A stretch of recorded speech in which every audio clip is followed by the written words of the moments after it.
Hi guys, good morning. May 19, 2029 హిందూలోని editorial చూద్దాం. ఈ వీడియోలోకి వెళ్ళబోయే ముందు ఈ వీడియోని మీరు చివరి వరకు చూడండి. నచ్చితే లైక్ చేయండి, షేర్ చేయండి. మీరు ఏదైనా చెప్పాలి అనుకుంటే కింద కామెంట్ రూపంలో తెలియజేయండి. ఇంకా సబ్స్క్రైబ్ అవ్వడం ఎవరైనా ఉంటే సబ్స్క్రైబ్ అవ్వండి. Thank you very much. ఇక ఫస్ట్ ఆర్టికల్ వచ్చేసి a matter of relief. A matter of relief అనేది దేనికి సంబంధించిన ఆర్టికల్ అంటే అండి, ఇప్పుడు మనకు ఉపశమనం కలిగించడానికి సంబంధించిన ఆర్టికల్ అనమాట. దీనికి సంబంధించి ఇక మన ప్రధానమైనటువంటి నరేంద్ర మోడీ ఆత్మనిర్భర్ భారత్ అభియాన్ కింద ఒక 20 లక్షల కోట్ల రూపాయలు అనేది ఆర్థికంగా ఈ యొక్క వెసులుబాటు కలిగించాడనమాట మన భారతదేశానికి. దానికి సంబంధించి 5 ప్యాకేజీల్లో మన ఫైనాన్స్ మినిస్టర్ నిర్మలా సీతారామన్ ఎలా ఉండబోతుంది, దేనికి ఎలా కేటాయిస్తున్నాం అనే దాన్ని విపులంగా చెప్పారనమాట. దానికి సంబంధించిన ఆర్టికల్ అనమాట. The strategy of promoting supply without helping Boost demand May force A relook later. అంటే ఇప్పుడు ఈ స్ట్రాటజీ, ఈ వ్యూహం మొత్తం కూడా ఎలా ఉంది అంటే, స్ట్రాటజీ అంటే వ్యూహం అనమాట. ఇప్పుడు వీళ్ళు అవలంబిస్తున్న వ్యూహం మొత్తం కూడా ఎలా ఉందంటే, ప్రమోటింగ్ సప్లై అంటే వీళ్ళు సప్లైని ఎక్కువగా, అంటే సప్లై బేస్డ్ ఏవైతే ఉన్నాయో కంపెనీస్ని సపోర్ట్ చేయడం కానీ, ఆ కంపెనీలో ఎంప్లాయీస్ని సపోర్ట్ చేయడం కానీ, ఆ కంపెనీని తిరిగి పునరుద్ధరించే విధంగా చేయడం, అంటే సప్లైని పెంచడం అనమాట.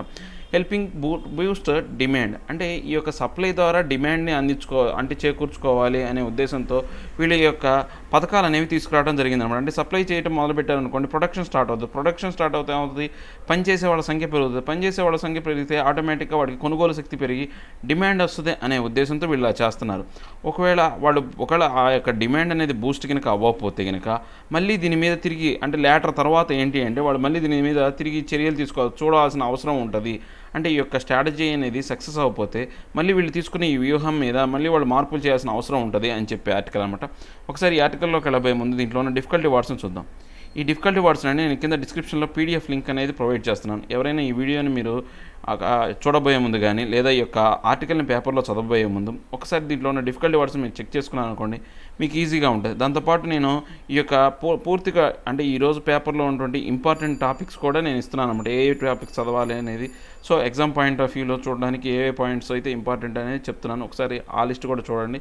దాంతోపాటు నేను ఒక ఈ హిందూ ఈ పేపర్ను కూడా పీడిఎఫ్ని కూడా ప్రొవైడ్ చేస్తున్నాను. ఎవరికైతే ఈ హిందూ పేపర్ అవైలబిలిటీలో లేదో వాళ్ళు ఆ పేపర్ని డౌన్లోడ్ చేసుకుని చదవడానికి ట్రై చేయండి. ఇక డిఫికల్టీ వర్డ్స్లోకి వెళ్తే స్ట్రాటజీ, టాక్టిక్, ప్లాన్, వ్యూహము, స్టిమ్యులస్, స్పర్, బూస్ట్, ఉద్దీపనము, డిస్పరేట్, ల్యాకింగ్, హోప్లెస్, తీరని, ప్రివెయిల్, కంటిన్యూ, పర్స్యూడ్, కొనసాగుతున్న, రీఎంబర్స్, రీపే, తిరిగి చెల్లించు, లేవరేజ్, ఇన్ఫ్లుయెన్స్, పరపతి, ఎంథ్యూజ్, ఎస్టిమేట్, ఎంకరేజ్, ఉత్తేజితుడవు, అన్లీష్, ఫ్రీ, రిలీజ్, విడుచు, ఇన్హరెంట్, ఇంట్రిక్సిక్, ఇంటెంట్, సహజంగా చెందియున్న, గ్యాంబుల్, బెట్, వేగర్, జూదము.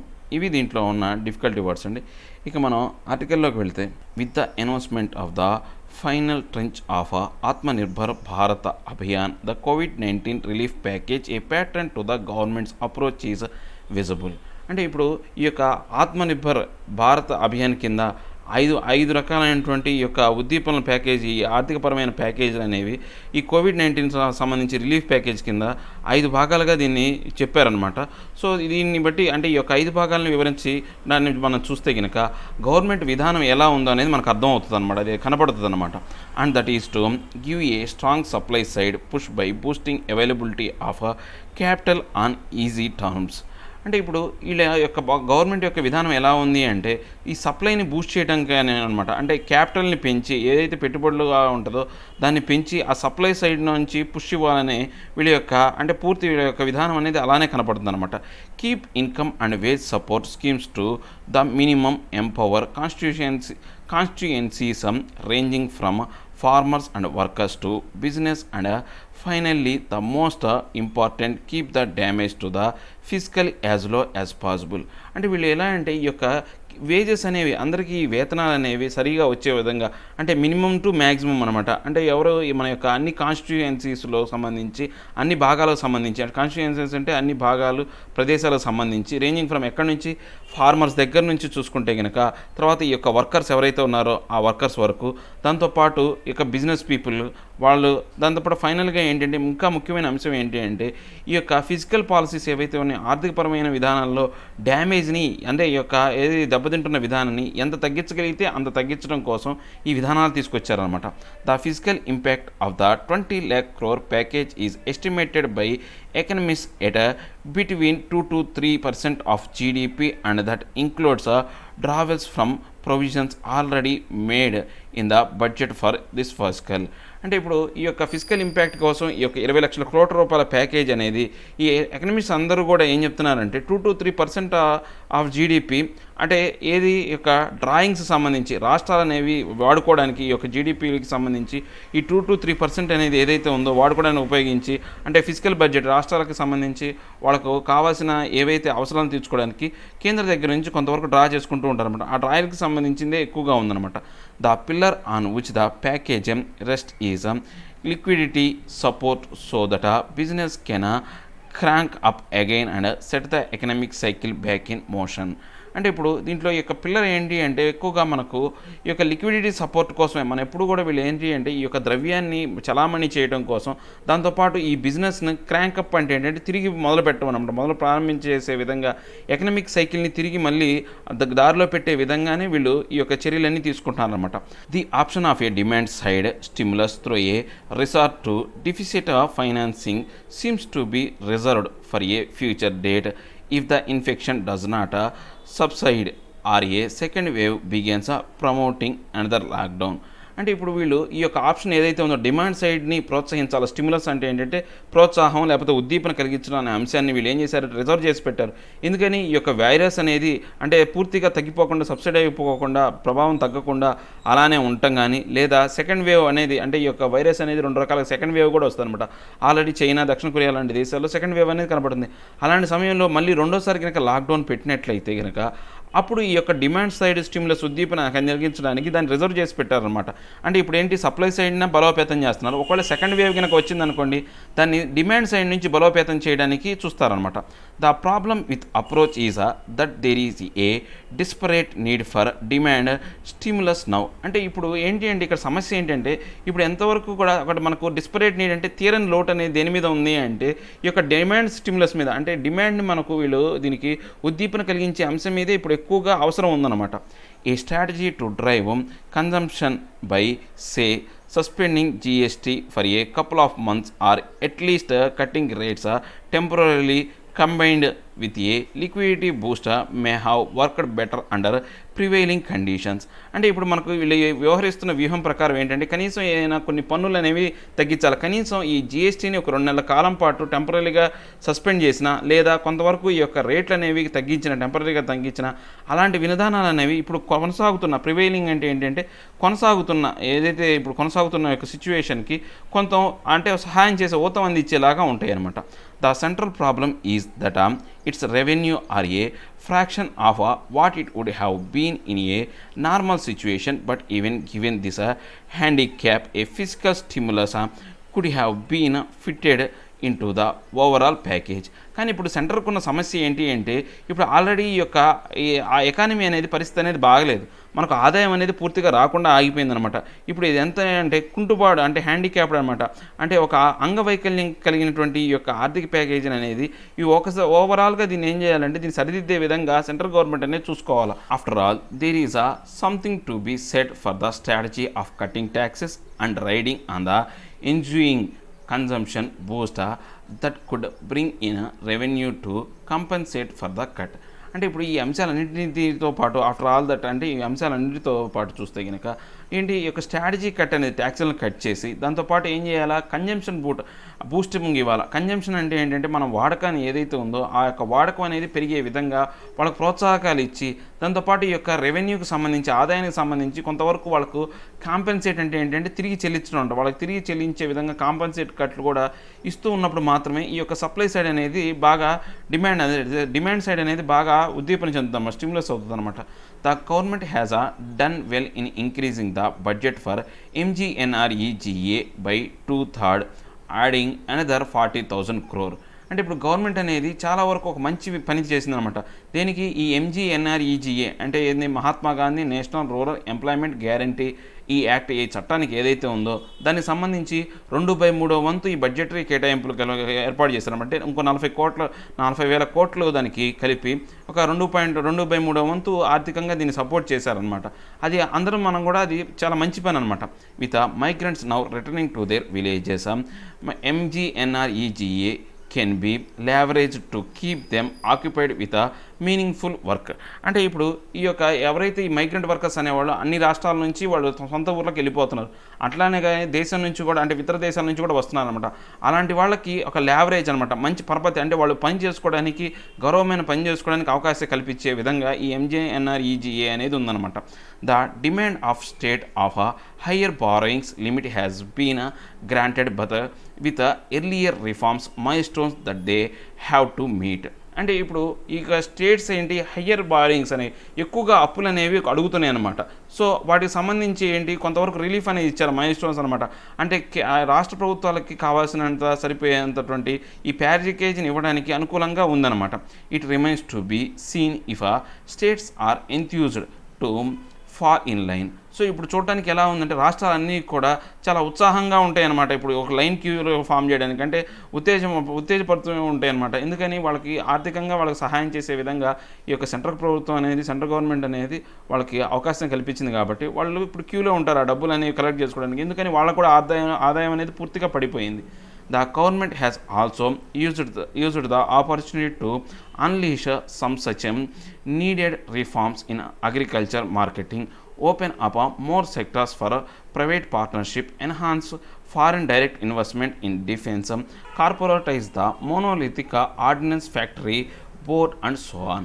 ఈ ప్రభుత్వం కూడా ఈ యొక్క అవకాశాన్ని చక్కగా ఉపయోగించుకుందనమాట. కొన్ని ఏవైతే ఈ యొక్క అగ్రికల్చర్ మార్కెటింగ్ సంబంధించి, తర్వాత కొత్త ప్రైవేటైజేషన్ కొన్ని సెక్టార్స్లో ఏంటంటే ప్రైవేట్ పార్ట్నర్షిప్ గురించి, తర్వాత ఈ యొక్క డైరెక్ట్ ఇన్వెస్ట్మెంట్ అనేది ఎఫ్డిఐకి సంబంధించి కావచ్చు, లేకపోతే ఈ యొక్క ఫారెన్ డైరెక్ట్ ఇన్వెస్ట్మెంట్స్ కావచ్చు, లేకపోతే ఈ యొక్క monolithic ordinance of factory board అనమాట. అంటే ఇంతవరకు పూర్తి ఏకచక్రాధిపత్యం గవర్నమెంట్కే ఉన్న కొన్ని అంశాలని ప్రైవేటీకరణంగా చేసి కూడా ఇలాంటి అంశాలను కొన్ని విడిచిపెట్టి, అన్లీష్ అంటే ఏంటంటే విడిచిపెట్టి గవర్నమెంట్ అనేది కొంత ఈ యొక్క అవకాశాన్ని వాడుకుందనమాట. ఇప్పుడున్న ఈ యొక్క ఆర్థికపరమైనటువంటి ఈ యొక్క వెసులుబాటు కలిగించడానికి ఈ అవకాశాన్ని ఉపయోగించుకొని వీళ్ళు కొన్ని మార్పులు అనేవి తీసుకొచ్చారు.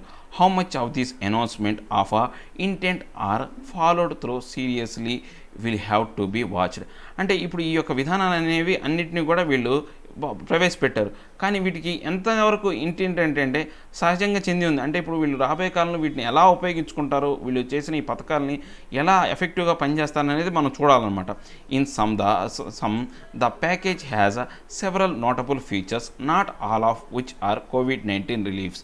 అంటే ఇప్పుడు మనం కనుక చూసుకుంటే ఈ మొత్తం కనుక చూసుకుంటే ఈ ప్యాకేజెస్లో చాలా వరకు మనం అంటే నోటబుల్ అంటే మనం గుర్తించిన అంశాలు ఏంటంటే చాలా రకాలైనటువంటి ఫీచర్స్ ఉన్నాయన్నమాట. ఓన్లీ COVID-19 రిలీఫ్ సంబంధించిందే కాదు, అన్ని రకాలైనటువంటి ఫీచర్స్ ఉన్నాయన్నమాట.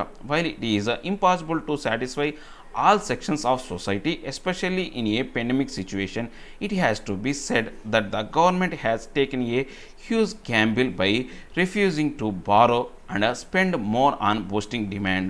అంటే ఇప్పుడు ఇలాంటి సమయంలో, ఈ పెండమిక్ లాంటి సమయంలో అన్ని సొసైటీలని వీళ్ళు సాటిస్ఫై చేయడం అనేది చాలా కష్టం అనమాట, ఎస్పెషల్లీ ఇలాంటి ఒక వ్యాధికరమైన సిచ్యువేషన్లో.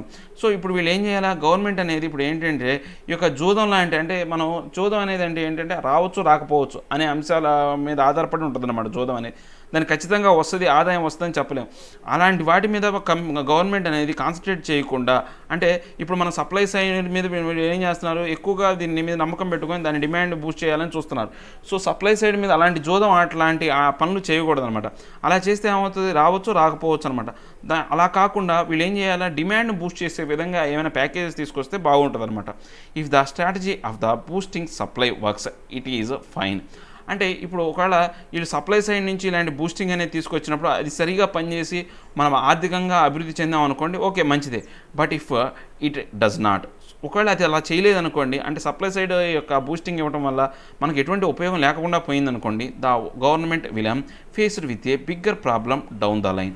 సో ప్రభుత్వం అనేది ఒక పెద్ద సమస్యను అనేది, అంటే కింది స్థాయి నుంచి ఒక పెద్ద సమస్య అనేది ఎదుర్కోవాల్సిన పరిస్థితులు ఏర్పడతాయి అన్నమాట. సో సప్లై సైడ్ అనే దానికన్నా డిమాండ్ సైడ్ని ప్రోత్సహించే విధంగా చేస్తే బాగుంటుంది అని చెప్తున్నారు అనమాట. ఈ ఆర్టికల్ యొక్క టోటల్ ఇన్ఫర్మేషన్ ఏంటి అంటే రకరకాలే తీసుకొచ్చారు వీళ్ళు. ఈ యొక్క పెండమిక్కి సంబంధించి వీళ్ళు తీసుకొచ్చిన చట్టాల్లో పెండమిక్ మీద ఎదుర్కోవడానికి ఎటువంటి అంటే దానికన్నా కానీ రకరకాల అంశాలు ఉన్నాయన్నమాట. మనకు ఆల్రెడీ మన కరెంట్ అఫైర్స్ క్లాస్లో చెప్పుకున్నాం. ఈ యొక్క స్టిమ్యులస్ ప్యాకేజ్ 4-5 తర్వాత మనం మొత్తం రివ్యూ కనుక చూస్తే ఈ 20 లక్షల కోట్ల రూపాయలని మనం ఈ యొక్క పెండమిక్కి సంబంధించి కానీ లేకపోతే ఇప్పుడున్న ఎకనమిక్ ఏదైతే ఈ యొక్క కరోనా వైరస్ వల్ల ఎదుర్కొంటున్న సమస్యలకి సంబంధించింది కాదు. ఇది ప్రభుత్వీకరణ నుంచి ప్రైవేటీకరణ మార్చడానికి ఉపయోగపడే ఈ చట్టాలే అని చెప్పేసి మన విమర్శ కూడా మనం నిన్న చూసాం అనమాట. అలాంటి విమర్శాత్మకంగా ఉంది. సో సప్లై అనేది ఎంతవరకు బూస్టింగ్ చేసినప్పటికీ కూడా దాన్ని ఏమంటామంటే ప్రైవేటైజేషన్ని అంటే ప్రోత్సహించే విధంగానే ఉంటుంది కానీ మన డెవలప్మెంట్ని కానీ లేకపోతే ఈ యొక్క ప్రజల యొక్క బాగోగులు చూసే విధంగా ఉండదని చెప్తున్నారు అనమాట article. Okay, next faking danger. నకిలీ అనేది ప్రమాదకరంగా మారుతుంది. నకిలీ అనే అంశాన్ని ఉద్దేశించి ప్రమాదకరంగా చేస్తున్నాను అనమాట. ఈ ఆర్టికల్ దేనికి సంబంధించింది అంటే పత్రికా స్వేచ్ఛకు సంబంధించింది. పత్రికలో ఏదైనా రాశారనుకోండి అది ఫేక్ న్యూస్ అని చెప్పేసి ఆ పత్రికలో ఎడిటర్ని కానీ లేదా ఆ పత్రికని పాయింట్అవుట్ చేస్తూ వాళ్ళ మీద కేసులు పెట్టడం అనేది కరెక్ట్ కాదనమాట. దానికి సంబంధించిన ఆర్టికల్ అనమాట. చూద్దాం ఒకసారి. Use of sedition law to fight fake newses is an attempt to suppress inconvenient reporters. అంటే ఇప్పుడు ఈ యొక్క తిరుగుబాటుకు సంబంధించిన చట్టాలు అనేవి ఈ ఫేక్ న్యూస్ మీద అంటే ఈ యొక్క నకిలీ న్యూస్ అని ఏదైతే ఈ యొక్క వార్తల మీద మనం ఆపాదించడం అనేది ఎలా ఉంది అంటే ఏదైతే ఈ యొక్క రిపోర్ట్స్ అంటే ఇన్కన్వీనియంట్ రిపోర్ట్స్ అంటే ప్రభుత్వానికి వ్యతిరేకంగా ఉన్నటువంటి ఈ యొక్క పత్రికలు ఏవైతే ఉన్నాయో వాటిని అణగదొక్కడం కోసం తీసుకొస్తున్న ఈ యొక్క చట్టమే తప్పితే ఈ చర్య తప్పితే ఇది కొత్తదేం కాదు అని చెప్తున్నారు అనమాట. ఈ ఆర్టికల్లోకి వెళ్ళబోయే ముందు దీంట్లో ఉన్న డిఫికల్టీ వర్డ్స్ మనం ఒకసారి చూద్దామండి. సెడిషన్, రెబిలియన్, ప్రొవొకేషన్, తిరుగుబాటు, అగ్రిగియేషన్, షాకింగ్, హర్రీయింగ్, అతిశయించిన, డిసెంట్, డిసగ్రిమెంట్, వేరభిప్రాయాలు, ఇన్వేరబ్లీ, ఆల్వేస్, ఎవ్రీ టైమ్, స్థిరముగా, ఎల్లీజ్డ్, పర్పోర్టెడ్, యాక్సెప్ట్, ఆమోదము, ఇనెప్ట్, ఇన్కాంపిటెంట్, అన్స్కిల్ఫుల్, నైపుణ్యం లేని, పెండమిక్, వైడ్ స్ప్రెడ్, ప్రివిలెంట్, వ్యాధి, బీఫిడ్యూల్డ్, కన్ఫ్యూజ్, పజిల్డ్, తికమక పెట్టే, డిస్గ్రంటెల్డ్, డిస్సాటిస్ఫైడ్, డిస్కనెక్టెడ్, అసంతృప్తి గల, ఇన్ఎడిక్వేట్, ఇన్సఫిషియెంట్, సరిపోని, ప్యానిక్, ఫియర్, నర్వస్నెస్, భీతి, విపరీత భయము, గిల్డ్, అసోసియేషన్, సొసైటీ, వృత్తిలో కానీ వ్యాపారంలో కానీ పనిచేసే వ్యక్తుల సంఘము, ఇంటిమేట్, ఫైటెన్, మెనాన్స్, బెదిరించు, కన్సర్న్, వర్రీ, ఆందోళన, డాక్టర్, మ్యానిపులేట్, ఫోర్చు, అబద్ధము చేయుట, రిస్ట్రైంట్, క్లియర్, రిజర్వ్, నిలిపి ఉంచు, ఎపిడెమిక్, అవుట్బ్రేక్, ఇన్ఫెక్షన్, అంటువ్యాధి, బ్రీచ్, బ్రేక్, రప్చర్, కోతకు, సర్కమ్స్టాన్సెస్, సిచ్యువేషన్స్, కండిషన్స్, పరిస్థితులు, పరిణామాలు, మేర్, ఓన్లీ, కేవలం, కర్బ్, రిస్ట్రైంట్, రిస్ట్రిక్ట్, ఆటంకపరచు. ఇవి దీంట్లో ఉన్న డిఫికల్టీ వర్డ్స్ అండి. ఇక మనం ఆర్టికల్లోకి వెళితే the frequency with which journalist have been arrested since the outbreak of the COVID-19 pandemic is quite disturbing. అంటే ఇప్పుడు మనం ఫ్రీక్వెంట్గా చూస్తే ఈ యొక్క COVID-19 పెండమిక్ సమయంలో చాలామంది ఈ యొక్క జర్నలిస్టుని అరెస్ట్ చేస్తున్నారనమాట. సో అది చాలా వరకు మనల్ని ఏంటి అంటే మనల్ని తికమక పెట్టే విధంగా లేకపోతే ఇబ్బంది పెట్టే విధంగా ఉందన్నమాట. The reasons are given by the police across India for arresting reporters and editors of news portal indicate that special provisions enacted to prevent the spread of rumors during disasters are being used to suppress reporting on political development and possible governmental corruption.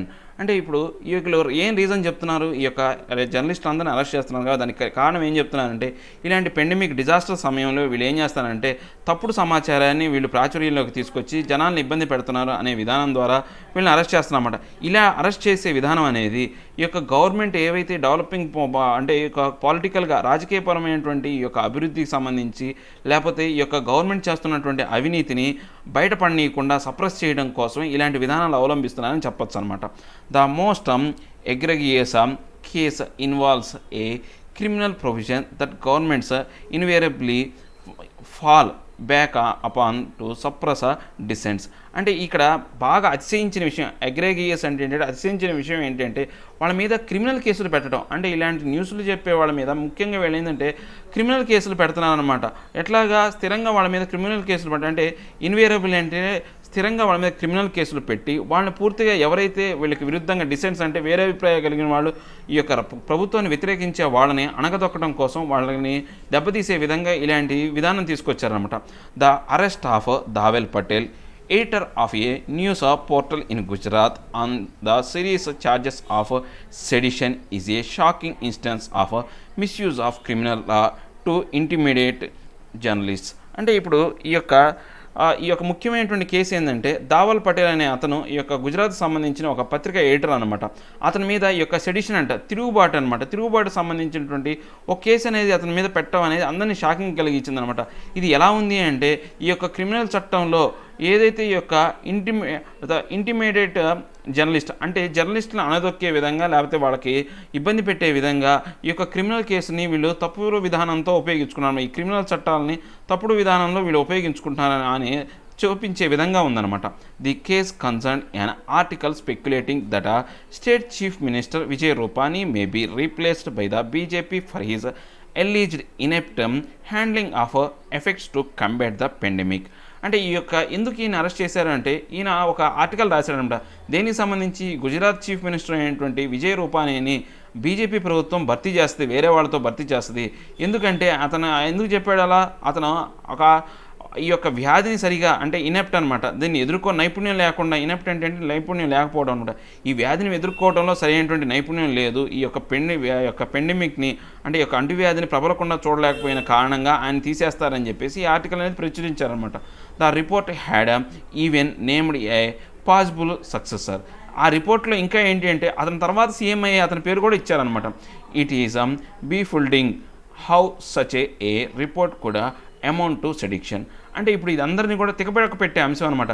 ఇలాంటి report అనేది అంటే తిరుగుబాటు దాని విధానానికి ఎలా దారితీస్తా దాన్ని అందరినీ తికపక పెడుతుంది అనమాట. అంటే ఇప్పుడు ఈయన ఏం చెప్పాడు, ఒక ఇన్ఫర్మేషన్ చెప్పాడే కానీ ప్రభుత్వాన్ని అంటే ప్రజలు రెచ్చగొట్టే విధంగా తిరుగుబాటు చేసే విధంగా ఎటువంటి చర్యలు చేయలేదన్నమాట. Regardless of whether the speculation is true. అంటే ఇప్పుడు మనం ఏదైతే ఆయన చెప్పిన విధానం అనేది నిజమో కాదో, ఆ స్పెక్యులేషన్ అంటే వీళ్ళు ఊహిస్తున్న అంశం అనేది నిజమో కాదో తెలియకుండా ఆయన్ని ఇలా అరెస్ట్ చేయడం, ఆయన తిరుగుబాటుదారుగా చూపించడం అనేది అందరినీ కన్ఫ్యూజ్ చేస్తుంది అనమాట. Oftentimes, the source of such a speculation is a disgruntled section of a ruling party itself, and it is excessive to punish reporting with inadequate verification with arrest and prosecution for sedition. అంటే ఇప్పుడు ఇది అంతా కూడా అసంతృప్తి కలిగించే డిస్గ్రంటెల్డ్ section అంటే అసంతృప్తిని కలిగించే విధంగా ఉందన్నమాట. ఎందుకని ఈ యొక్క పార్టీలు అనేవి ఇలాంటి పనిష్ చేయడం అనేది ఈ రిపోర్టర్స్ అనే వాళ్ళని అంటే సరైనటువంటి ఇన్ఎడిక్వేట్ వెరిఫికేషన్ అంటే సరైనటువంటి వాళ్ళ మీద సరిపోయేంతటువంటి ఇన్ఎడిక్వేట్ అంటే తగినంత ఈ వెరిఫికేషన్ లేకుండా వాళ్ళని తిరుగుబాటుగా అంటే తిరుగుబాటుదారులాగాను లేకపోతే తిరుగుబాటును ప్రేరేపించే విధంగా వాళ్ళు చేస్తున్నారని చెప్పేసి వాళ్ళని అరెస్ట్ చేయడం అనేది అందరినీ కూడా అసంతృప్తి కలిగిస్తుంది అనమాట. Mr. Patel was also been charged under Section 54 of the Disaster Management Act for allegedly spreading panic through a false alarm concerning a disaster. అంటే ఈయన పటేల్ మీద ఇదే కాకుండా ఈ యొక్క సెక్షన్ 54 ప్రకారం డిజాస్టర్ మేనేజ్మెంట్ యాక్ట్ కింద కూడా ఇతని మీద కేసు ఫైల్ చేశారన్నమాట. ఏమని, ఇతను భీతి కలిగే ప్యానిక్ అంటే ఏంటంటే భీతి లేకపోతే విపరీత భయాన్ని కలిగించే ఫాల్స్ స్టేట్మెంట్స్ అనేవి ఇస్తున్నాడు. దీనివల్ల రాబోయే కాలంలో విపత్తు సంభవిస్తుంది, ఆందోళన కలిగించే విధంగా విపత్తు రావచ్చు, అంటే డిజాస్టర్స్ కలిగించవచ్చు ఈయన చేసే ఈ చర్యల వల్ల అని చెప్పేసి ఆయన మీద యొక్క డిజాస్టర్ మేనేజ్మెంట్ యాక్ట్ కింద కూడా ఆయన మీద కేసు పెట్టారనమాట. The editorial guild of India has seen a growing pattern in the misuse of criminal laws to intimidate journalist. అంటే ఇప్పుడు ఈ యొక్క ఎడిటర్స్ సంబంధించిన ఈ యొక్క సంఘానికి సంబంధించిన వ్యక్తులు అందరూ కూడా ఈ యొక్క అంశాల మీద ఈ యొక్క మిస్యూజ్ అంటే క్రిమినల్ లాస్ సంబంధించి వీళ్ళు చేస్తున్న ఈ యొక్క తప్పుడు విధానాల మీద ఈ జర్నలిస్టులు అందరూ కూడా అంటే వాళ్ళని బెదిరించి అంటే ఇంటిమిడియేట్ అంటే బెదిరించి కానీ భయపెట్టడం కానీ అలాంటి అంశాల మీద ఈ యొక్క సంఘం అంతా కూడా వ్యతిరేకంగా ఉందన్నమాట. The concern is not misplaced. అంటే ఇప్పుడు ఈ యొక్క ఆందోళన అనేది అది తిరిగి భర్తీ చేయలేదన్నమాట, మిస్ప్లేస్ వేరే భర్తీ చేయలేని విధంగా ఉందన్నమాట. In the Andamans, a reporter was arrested for a social media post claiming people who had contacted a COVID-19 positive patient over phone were also being quarantined. అండమాన్లో అయితే ఒక రిపోర్టర్ని అరెస్ట్ చేశారు. ఎందుకని అతను సోషల్ మీడియాలో ఒక పోస్ట్ పెట్టాడనమాట. ఏమని, ఈ యొక్క కోవిడ్-19 పాజిటివ్ కేసు వచ్చిన ఏదైతే పేషెంట్ ఉన్నారో వాళ్ళతో ఫోన్ కాంటాక్ట్లో ఉన్న వ్యక్తులను కూడా క్వారంటైన్ చేస్తారనే ఒక తప్పుడు సమాచారాన్ని ఇవ్వడం వల్ల అతను అరెస్ట్ చేశారనమాట. In Coimbatore police arrested A news portal founder following a report on alleged corruption in a food distribution as part of the local administration's efforts to handle the fallout of pandemic. అంటే ఇక పోలీసులు ఏంటి, ఒక అరెస్ట్ను అంటే కోయంబత్తూర్లో ఒక రిపోర్టర్కి సంబంధించిన వాడిని కూడా అరెస్ట్ చేశారు. ఎందుకు, ఏం కారణంగా చెప్పారంటే, అక్కడ ఈ యొక్క పబ్లిక్ డిస్ట్రిబ్యూషన్ సిస్టమ్ ఏదైతే ఉందో ఆ ఫుడ్ డిస్ట్రిబ్యూషన్ చేసేటప్పుడు కరప్షన్, అవినీతి పాల్పడ్డాడనే ఉద్దేశంతో ఆయన రిపోర్ట్ని ఆయన పేపర్లో వేస్తే దానికి సంబంధించి అతను అరెస్ట్ చేశారనమాట. ఈ యొక్క పెండమిక్ టైంలో ఇలాంటి తప్పుడు సమాచారాన్ని వేసి ఇబ్బంది పెడుతున్నారు, ప్రజల్ని తప్పుదారి పట్టిస్తున్నారని చెప్పేసి అతను అరెస్ట్ చేశారనమాట. In Delhi a reporter was summoned in a response to a report that claimed that an audio clip purportedly containing a speech by the head of the Tablighi Jamaat was doctored. అంటే ఇక్కడ ఢిల్లీలో అయితే ఇంకో reporter మీద కూడా అతనికి సమ్మన్లు ఇచ్చారనమాట. అతనికి దానికి సంబంధించి ఎక్స్ప్లెనేషన్ ఏమని చెప్పేసి సమ్మన్లు ఇచ్చారు. దేనికి సంబంధించి, ఈ తబ్లీగీ జమాత్కు సంబంధించిన లీడర్ హెడ్ ఎవరైతే ఉన్నారో ఆయన యొక్క స్పీచ్ని అంటే డాక్టర్ అంటే ఏంటి అర్థం ఏంటి అంటే మ్యానిపులేట్ చేశాడంట, మార్పు చేసి కొత్త స్పీచ్ ఇచ్చాడు. అంటే ఆ స్పీచ్ని మార్చడం వల్ల అందరికీ భావోద్రేకాలు లేపించే విధంగా ఉంది ఇతను పెట్టిన పోస్ట్ అని చెప్పేసి అతను సమన్స్ పంపించారనమాట. While asking a journalist to join the investigation may not by itself be illegal. The police should not use the power of summons to intimidate reporters or extract details of the source. అంటే ఇప్పుడు వీళ్ళని journalist అనే వాళ్ళని అంటే ఈ యొక్క అంశానికి సంబంధించి ఇన్వెస్టిగేషన్లో జర్నలిస్ట్ కూడా జాయిన్ చేయడం అనేది ఒక ఇల్లీగల్ అంశం కాదు. అంటే ఇలాంటి సమయాల్లో జర్నలిస్ట్ కూడా జాయిన్ అయ్యి వాళ్ళ యొక్క విధానాలని పాటించడం అనేది ఇల్లీగల్ కాదు. కానీ పోలీసులు వాళ్ళకి సమ్మన్లు ఇవ్వటం కానీ లేకపోతే వాళ్ళని బెదిరింపు చేసే విధంగా చేయటం అనేది ఇప్పుడు తప్పు అనమాట. అది చాలా తప్పు. ఎందుకని ఒక పత్రికా స్వేచ్ఛను దెబ్బతీసే విధంగా ఉంటుంది అనమాట. There ought to be greater restraint while invoking special provisions relating to handling disasters and pandemics. అంటే ఇప్పుడు ఈ యొక్క వ్యాధి కానీ లేకపోతే ఇలాంటి విపత్తు వచ్చినప్పుడు కూడా మనకు గ్రేటర్ రిస్ట్రైన్స్ అంటే చాలా వరకు వీటిని అదుపు చేసే విధంగా మనం కొత్త చట్టాలు అనేవి తీసుకురావాలి తప్పితే ఇలాంటి అంశాలను లేవనెత్తే విధంగా ఉండకూడదు. మన రిస్ట్రైంట్ అంటే నిలిపి ఉంచడానికి, ఈ వ్యాధిని కంట్రోల్ చేయడానికి కావచ్చు లేకపోతే ఆటంకపరచడానికి కావచ్చు. సో ఇలాంటి 5 చట్టాలను తీసుకురావడం తప్పితే ఇలాంటి చర్యలు ఉండకూడదు అనమాట. Section 54 only penalises the spreading of a panic relating to the severity or magnitude of a disaster, claiming falsely, for instance, that a dam had breached and does not extend it to mere incorrect reporting. అంటే ఇప్పుడు section 54 ప్రకారం ఎవరైనటువంటి ఇలాంటి భీతి కొలిపే యొక్క సమాచారాన్ని వీళ్ళకి pass చేస్తే వాళ్ళ మీద పెనాల్టీస్ వేయాలి. సో దాని యొక్క తీవ్రతను బట్టి ఆ పెనాల్టీ అనేది ఉండాలే తప్పితే అంతేగాని ఈ యొక్క ఇన్స్టెన్స్ను బట్టి అంటే ఒక డ్యామ్ అనేది బ్రీచ్డ్ అంటే ఏంటి కోత ఏర్పడింది అనుకోండి, దాన్ని మొత్తం నాశనం అయిపోయింది అనే విధంగా చూడకూడదు అనమాట. దానికి సంబంధించి ఏదో ఒక చర్యలు తీసుకునే విధంగా ఉండాలి. అంతేగాని దాన్ని పూర్తిగా ఇన్కరెక్ట్గాను దాని యొక్క కేవలం తప్పుగా దాన్ని చూడటం అనేది కరెక్ట్ కాదనమాట. In normal circumstances the authorities out to be connect with the getting their version or response to the carried by the news outlets are concerned and not seek to use the pandemic as an excuse to curb inconvenient reporting. అంటే ఇప్పుడు authorities అనేవి సామాన్య సమయంలో ఇలాంటి పనులు అనేవి చేయలేవు అనమాట. అంటే ఇలాంటి విధానాలన్నీ అవలంబించలేవు.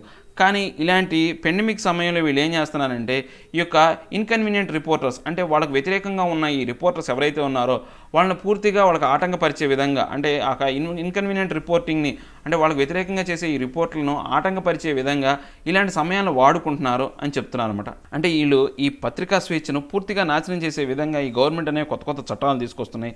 దీనివల్ల రాబోయే కాలంలో ఏమవుతుందంటే పత్రికల్లో నిజమైన వార్తల్ని ప్రచురించడానికి కూడా ఈ యొక్క రిపోర్టర్లు అనేవాళ్ళు భయపడే విధంగా భీతి గొలిపే విధంగా గవర్నమెంట్ అనేది చట్టాలు తీసుకొస్తుందని చెప్పేసి ఈ ఆర్టికల్ యొక్క టోటల్ ఇన్ఫర్మేషన్ అండి. ఇవేంటి ఈరోజు నా 2 ఆర్టికల్స్ ఎక్స్ప్లెనేషన్. దీంతోపాటు నేను కింద ఈ యొక్క డిఫికల్టీ వర్డ్స్తో పాటు ఈ యొక్క టోటల్ న్యూస్లో ఉన్నటువంటి మొత్తం ఇంపార్టెంట్ టాపిక్స్ కూడా ఈ యొక్క హిందూ పేపర్లో ఇంపార్టెంట్ టాపిక్స్ కూడా నేను లిస్ట్ అవుట్ చేశానండి. డౌన్లోడ్ చేసుకొని చదవడానికి ట్రై చేయండి. నా ఎక్స్ప్లెనేషన్ మీకు నచ్చినట్లయితే లైక్ చేయండి, షేర్ చేయండి. మీరు ఏదైనా చెప్పాలి అనుకుంటే కామెంట్ రూపంలో తెలియజేయండి. ఇంకా సబ్స్క్రైబ్ అవ్వని వాళ్ళు ఎవరైనా ఉంటే సబ్స్క్రైబ్ అవ్వండి. Thank you very much.